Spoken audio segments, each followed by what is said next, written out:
السلام علیکم ورحمۃ اللہ وبرکاتہ۔ معزز سامعین ذی احتشام، ہمارا سلسلہ جمعۃ المبارک کی فضیلت کے حوالے سے شروع ہے، تو آپ سماعت فرمائیں۔ دوسرا پارٹ آج شروع کر رہا ہوں۔ تو احباب ذی وقار، ایک شخص سمرقند کا رہنے والا تھا جو کہ نہایت ہی فاسق و فاجر تھا۔ وہ کہتا ہے کہ میری توبہ کا سبب ہوا کہ ایک دن جمعہ کا تھا، کئی کام میرے لیے جمع ہو گئے، اور وہ یہ کام تھے کہ میرا گدھا جنگل میں بھاگ گیا تھا، مجھے اس کو تلاش کرنا تھا، اور میرا باغ خشک ہو رہا تھا، اس کو پانی بھی لگانا تھا، اور اسی جمعہ کے وقت میرے پانی لگانے کی باری بھی تھی۔ ادھر نماز جمعہ کا وقت بھی قریب آ گیا تھا، اور میں سوچ رہا تھا کہ گدھے کو تلاش کروں یا باغ کو پانی دوں یا کہ نماز جمعہ ادا کروں۔ میں اسی سوچ میں تھا کہ میرا ہمسایہ میرے پاس آیا اور کہنے لگا، بھائی باغ کو پانی دینا ہے تو اب موقع ہے، ورنہ کافی دنوں کے بعد پانی لگانے کی باری آئے گی۔ ادھر چکی پر آٹا پسا ہوا تھا، اسے بھی گھر پہنچانا تھا۔ میں تمام کام چھوڑ کر جمعہ پڑھنے چلا گیا۔ جب جمعہ پڑھ کر گھر آیا، جمعہ کی نماز پڑھ کر گھر آیا، تو معلوم ہوا کہ ہمسایہ کی زمین کا پانی ٹوٹ گیا اور سارے کا سارا پانی میرے باغ میں پہنچ گیا اور میرے باغ کو سیراب کر دیا۔ اور گدھا جو جنگل میں بھاگ گیا تھا، اس کے پیچھے ایک بھیڑیا لگا اور وہ ڈر کر گھر بھاگ آیا، اور ایک شخص نے میرے آٹے کی بوری غلطی سے اٹھا لی، اور جب وہ میرے گھر کے پاس سے گزرا تو میری بیوی نے بوری پہچان لی اور اس سے لے کر گھر رکھ لی، اور اسی طرح میری گھر بوری بھی پہنچ گئی۔ وہ کہتے ہیں کہ جب میں نے دیکھا کہ میرے تمام کام میرے کیے بغیر ہو گئے ہیں، تو میں نے سمجھ لیا کہ یہ سب کچھ نماز جمعہ کی برکت سے ہوا ہے۔ تو میں نے اسی وقت تمام گناہوں سے توبہ کی، اور اللہ تبارک و تعالی کی بارگاہ میں توبہ کر کے میں سیدھے رستے پر چل پڑا۔ تو معزز سامعین ذی احتشام، نماز جمعہ کی برکت سے آپ نے یہ کتنا خوبصورت واقعہ سماعت فرمایا۔ ہمیں بھی چاہیے کہ ہم نماز کو اور نماز جمعہ کو وقت پر ادا کریں، اس سے اور زیادہ برکت ہوگی۔ بلکہ علماء نے لکھا کہ جمعہ حصول رحمت و برکات کا ذریعہ ہے، جمعہ گناہوں کی معافی کا ذریعہ ہے، جمعہ غربت سے نجات کا ذریعہ ہے، جمعہ کشادگی رزق کا ذریعہ ہے، جمعہ عذاب قبر سے نجات کا ذریعہ ہے، جمعہ حصول جنت کا ذریعہ ہے، جمعہ قبولیت دعا کا ذریعہ ہے، جمعہ میں قبولیت دعا کی خاص گھڑی موجود ہے، جمعہ نزول ملائکہ کا ذریعہ ہے، جمعہ خیر کثیر کا ذریعہ ہے، جمعہ آفات و بلیات سے نجات کا ذریعہ ہے، جمعہ مسلمانوں کے لیے عید ہے۔ معزز سامعین ذی احتشام، حضور سید المرسلین رحمت للعالمین خاتم المرسلین صلی اللہ علیہ وآلہ وسلم نے جمعہ پڑھنے والوں کے فضائل بیان فرمائے، اور جمعۃ المبارک کے ترک کرنے پر سخت وعید فرمائی، تاکہ مسلمان جمعۃ المبارک کی فضیلت سے محروم نہ رہیں۔ جمعہ ادا کرنے پر جس قدر ثواب زیادہ ہے، جمعہ نماز نہ پڑھنے پر اسی قدر عذاب بھی زیادہ ہے۔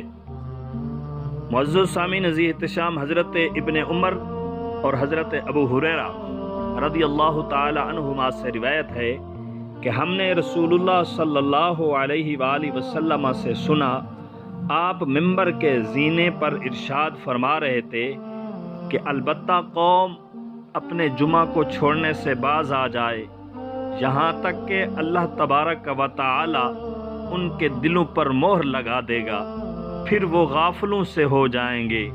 معلوم ہوا جو شخص جمعہ ترک کر دیتا ہے وہ اللہ تعالیٰ کی رحمت و قرب سے دور ہو جاتا ہے، اور اس کے دل پر گمراہی کی مہر لگ جاتی ہے، اور اس کے دل پر غفلت طاری ہو جاتی ہے، اور ایسا شخص نصیحت قبول کرنے کی صلاحیت نہیں رکھتا۔ معزز سامعین عزیز احتشام، ایک اور حدیث رسول میں آتا ہے، حضور نبی کریم رؤوف الرحیم سید عالم صلی اللہ علیہ وسلم نے ارشاد فرمایا، جو شخص سستی اور غفلت سے 3 جمعے چھوڑ دے، اللہ تبارک و تعالی اس کے دل پر مہر لگا دے گا۔ اللہ اکبر کبیرہ۔ حضرت علامہ عبد الرحمن صفوری رحمۃ اللہ تعالی علیہ نقل کرتے ہیں کہ اللہ تعالی نے عرش کے نیچے ایک فرشتہ پیدا کیا ہے جس کی 40,000 سینگیں ہیں، اور ایک سینگ سے دوسرے سینگ تک 1000 سال کے سفر کا فاصلہ ہے، اور ہر سینگ پر فرشتوں کی 40 صفیں ہیں، اور اس کے چہرے پر آفتاب اور سینے پر چاند ہے۔ اللہ اکبر۔ اور جب جمعہ کا دن ہوتا ہے تو وہ اللہ تعالیٰ کی بارگاہ میں سجدہ کرتا ہے اور دعا کرتا ہے کہ اے اللہ، جو شخص امت محمدیہ صلی اللہ علیہ وسلم کا جمعہ نماز پڑھے اس کے سب گناہ معاف کر دے۔ برادران گرامی، جمعہ پاک پڑھنے والوں کے لیے اللہ تعالیٰ کے فرشتے بھی دعا کرتے ہیں۔ وہ لوگ کس قدر بدقسمت ہیں، وہ لوگ کس قدر بدقسمت ہیں جو جمعہ ادا نہیں کرتے۔ معزز سامعین عزیز احتشام، حضرت موسیٰ علیہ السلام نے اپنی امت میں سے ایک قوم کے لوگوں کو دیکھا کہ بیت المقدس میں اپنے رب کی عبادت کر رہے ہیں۔ ان کے بدن پر صبر کا لباس ہے، سروں پر شکر کے عمامے ہیں، ہاتھوں میں توکل کا عصا لیے ہوئے ہیں۔ یہ دیکھ کر حضرت سیدنا موسیٰ علیہ السلام بہت حیران ہوئے۔ اللہ تبارک و تعالی نے حضرت سیدنا موسیٰ علیہ السلام پر وحی نازل فرمائی کہ اے موسیٰ علیہ السلام، امت محمدیہ علیہ السلام کے لیے ایک ایسا دن ہے کہ اس دن میں ان کی 2 رکعتیں پڑھنا آپ کی امت کے ان لوگوں کی تمام عبادتوں سے بہتر ہے۔ معزز سامعین عزیز احتشام، حضرت موسیٰ علیہ السلام پر وحی نازل ہوئی کہ اے موسیٰ علیہ السلام، امت محمدیہ صلی اللہ علیہ وسلم کے لیے ایک ایسا دن ہے کہ اس دن میں ان کی 2 رکعتیں پڑھنا آپ کی امت کے ان لوگوں کی تمام عبادت سے بہتر ہے۔ موسیٰ علیہ السلام نے عرض کی وہ کون سا دن ہے؟ تو فرمایا وہ جمعہ کا دن ہے۔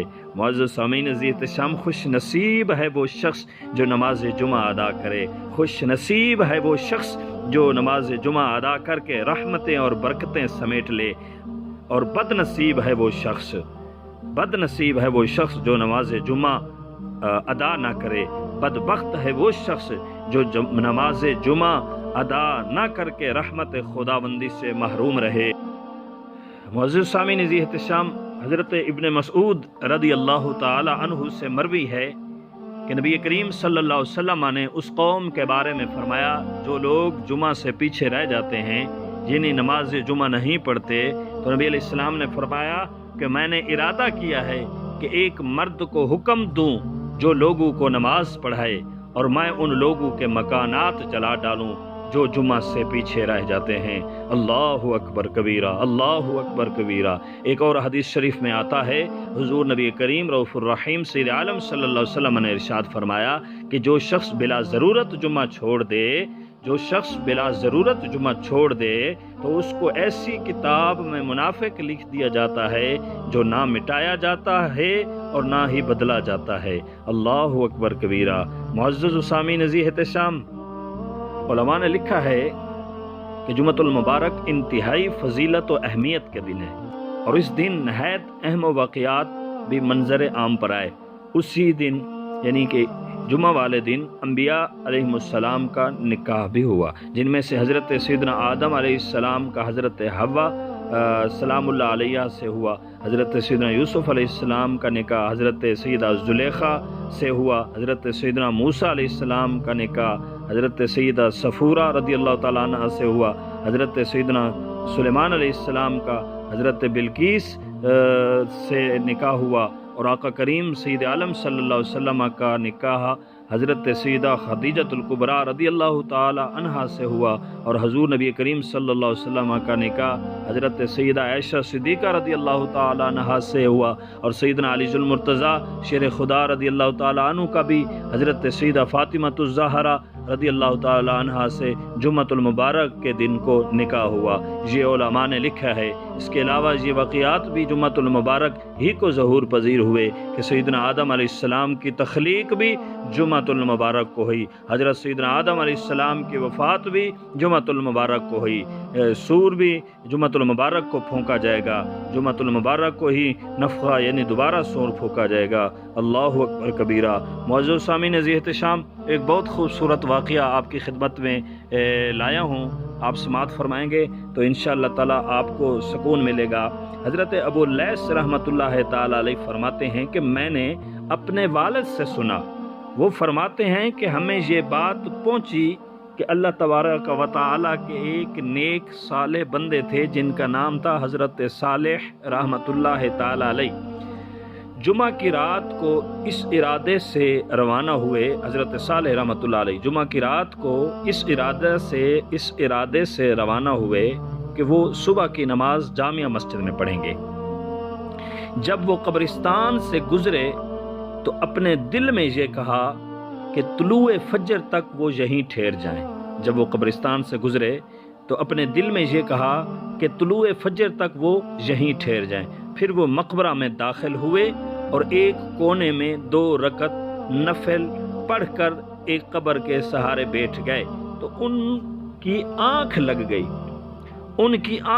گئی اور کیا دیکھتے ہیں کہ تمام اہل قبور اپنی اپنی قبروں سے نکل کر حلقوں کی صورت میں بیٹھ کر باتیں کرنے لگے ہیں، جبکہ ایک جوان میلے کچیلے کپڑوں والا ایک طرف مغموم بیٹھا تھا، پریشان بیٹھا تھا۔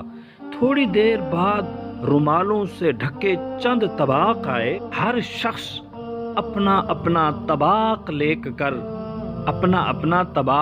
کر اپنی قبر میں داخل ہو گیا، یہاں تک کہ صرف وہی نوجوان باقی رہ گیا جو پریشان بیٹھا تھا اور اس کے پاس کوئی شے نہ آئی۔ پھر وہ غم زدہ اٹھا اور اپنی قبر میں داخل ہونے لگا۔ حضرت صالح رحمۃ اللہ علیہ فرماتے میں سارا ماجرا دیکھ رہا ہوں تو میں نے اس سے کہا، اے اللہ کے بندے، کیا بات ہے؟ میں تجھے غم زدہ دیکھ رہا ہوں، یہ کیا معاملہ ہے جو میں نے دیکھا ہے؟ اس نے کہا، اے اللہ کے بندے، اے صالح، کیا تو نے وہ طباق دیکھے تھے؟ میں نے کہا، ہاں میں نے دیکھے تھے، کہ یہ بتا کہ یہ کیا ہے؟ اس نے کہا کہ یہ زندہ لوگوں کی طرف سے اپنے مردوں کے لیے بھیجے گئے تحائف تھے، تحفے تھے جو انہوں نے ان کے لیے صدقہ کیا ہے، دعائیں کی ہیں، اللہ کا قرآن پڑھا ہے۔ تو معزز سامعین احتشام، وہ سب ان کے پاس جمعہ کی رات کو آتا ہے، اور میں ایک سندھی آدمی ہوں، میں حج کے ارادے سے اپنی والدہ کے ہمراہ آیا تھا، اپنی والدہ کے ساتھ آیا تھا، بصرہ میں پہنچا تو میرا انتقال ہو گیا۔ اس کے بعد میری والدہ نے دوسری شادی کر لی اور اپنے خاوند سے یہ ذکر نہیں کیا کہ میرا کوئی بیٹا تھا، اور دنیا نے اس کو اتنا خود غرض بنا دیا کہ کبھی میرا ذکر اس کی زبان اور ہونٹوں پر نہ آیا۔ اس لیے یہ غم میرے لیے بجا ہے کہ پیچھے مجھے یاد کرنے والا کوئی نہیں۔ حضرت صالح رحمۃ اللہ علیہ کہتے ہیں، میں نے پوچھا تیری والدہ کا گھر کہاں ہے؟ اس نے جگہ بتائی تو میں نے صبح کی نماز پڑھی اور چل دیا۔ پوچھتے پوچھتے میں اس عورت کے گھر پہنچ گیا اور میں نے اجازت مانگی اور کہا کہ میں صالح ہوں۔ اس نے اجازت دی تو میں اندر داخل ہو گیا اور کہا کہ میں چاہتا ہوں کہ تیری اور میری گفتگو کوئی اور نہ سنے، لہٰذا میں اس کے اتنا قریب ہو گیا کہ درمیان میں صرف ایک پردہ تھا۔ میں اس کے اتنا قریب ہو گیا کہ کہ درمیان میں صرف ایک پردہ تھا۔ میں نے کہا کہ اللہ تعالیٰ تجھ پر رحم کرے، کیا تیرا کوئی بیٹا ہے؟ اللہ اکبر۔ اللہ تعالیٰ تجھ پر رحم کرے، کیا تیرا کوئی بیٹا ہے؟ اس نے کہا نہیں۔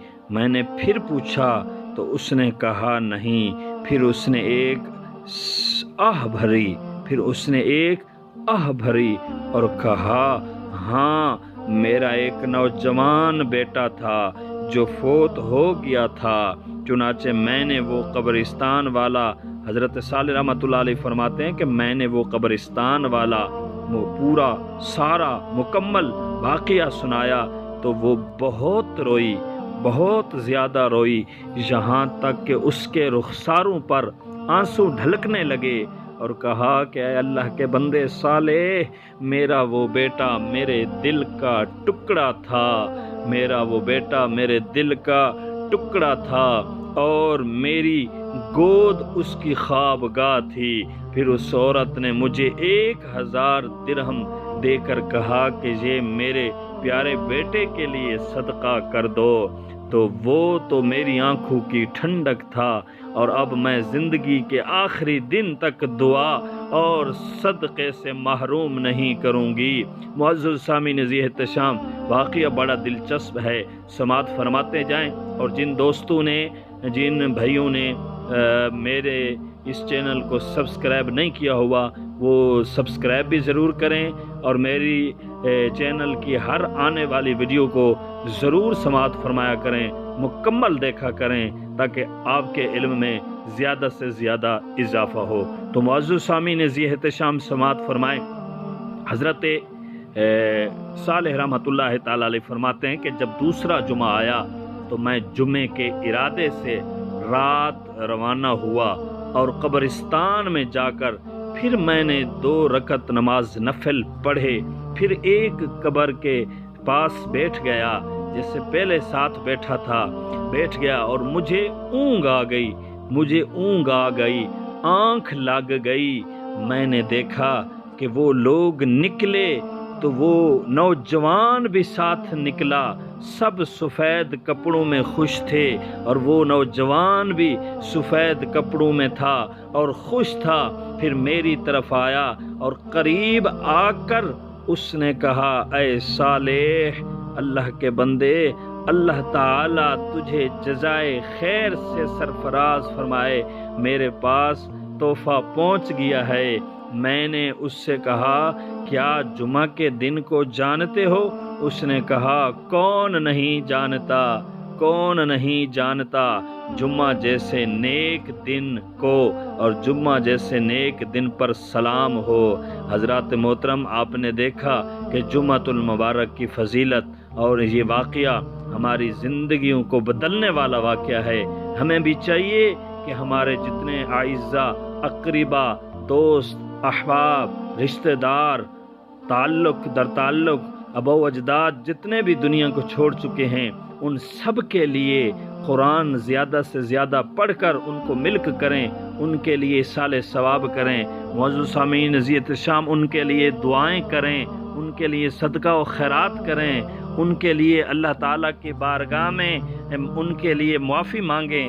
جتنا ان کے لیے دعا کریں گے، صدقہ خیرات کریں گے، قرآن پڑھ کر ان کو مل کریں گے، تو وہ قبروں والے جتنے بھی فوت شدہ ہیں وہ سارے جناب محترم خوش ہوں گے، وہ ان کو سکون ملے گا، اللہ تعالیٰ کی طرف سے رحمت ان کو ملے گی، اللہ تعالیٰ کی طرف سے نور ان کی قبروں میں داخل کر دیا جائے گا۔ حضرات محترم، اس سے قبل جمعۃ المبارک کے فضائل کو بیان کیا گیا ہے۔ اب جمعۃ المبارک کے خطبہ کی فضیلت ملاحظہ فرمائیں کہ خطیب کو کھڑے ہو کر خطبہ دینا چاہیے، خطبہ ممبر پر دینا چاہیے، 2 خطبوں کے درمیان بیٹھنا چاہیے، منہ سامعین کی طرف ہونا چاہیے۔ خطبہ پڑھنا نماز جمعہ کے لیے ضروری ہے۔ تو ایک حدیث پاک سماعت فرمائیں، حضور سید الانبیاء حبیب کبریا صلی اللہ علیہ وسلم ہمیشہ نماز جمعہ سے قبل خطبہ فرمایا کرتے تھے، پھر جمعہ کی نماز پڑھاتے، خطبہ میں توحید و رسالت کا ذکر کیا جائے اور کم از کم ایک آیات قرآن پاک کی پڑھی جائے اور واعظ و نصیحت ہو، اور دوسرے خطبے میں خلفائے اربعہ کا بھی توحید و رسالت کے بعد ذکر کیا جائے، خطبہ بلند آواز سے پڑھا جائے۔ حضرت جابر بن سمرہ رضی اللہ تعالیٰ عنہ روایت کرتے ہیں نبی کریم صلی اللہ علیہ وسلم کے 2 خطبے تھے، ان کے درمیان بیٹھتے، قرآن پڑھتے اور لوگوں کو نصیحت کرتے تھے۔ حضرت ابن عمر رضی اللہ تعالیٰ عنہ سے روایت ہے کہ نبی کریم صلی اللہ علیہ وسلم 2 خطبے پڑھتے تھے، جس وقت منبر پر چڑھتے تو بیٹھ جاتے یہاں تک کہ فارغ ہو جاتا۔ میرا خیال ہے کہ مؤذن کا پھر آپ کھڑے ہوتے، خطبہ دیتے اور کلام نہ کرتے، پھر بیٹھ جاتے، پھر کھڑے ہوتے اور خطبہ پڑھتے۔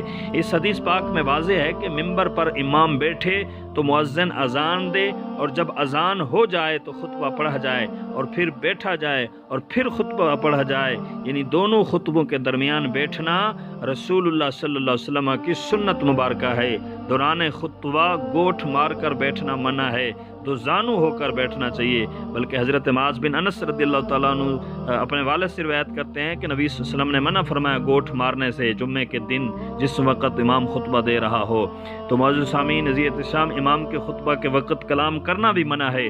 حضرت ابو ہریرہ رضی اللہ تعالیٰ عنہ سے روایت ہے کہ امام کے خطبہ کے وقت اگر تو اپنے ساتھی سے کہے کہ چپ ہو جا تو نے ایسا کام کیا جس سے ثواب جاتا رہا۔ معزز سامعین نذیر احتشام، انشاءاللہ تعالی آج کی گفتگو ہماری مکمل ہوئی۔ مزید گفتگو کے لیے انشاءاللہ تعالی تیسرا پارٹ بنائیں گے۔ اللہ تعالی ہمیں اس خوبصورت گفتگو پر عمل کرنے کی توفیق عطا فرمائے۔ آمین۔ وآخر دعوانا ان الحمد للہ رب العالمین۔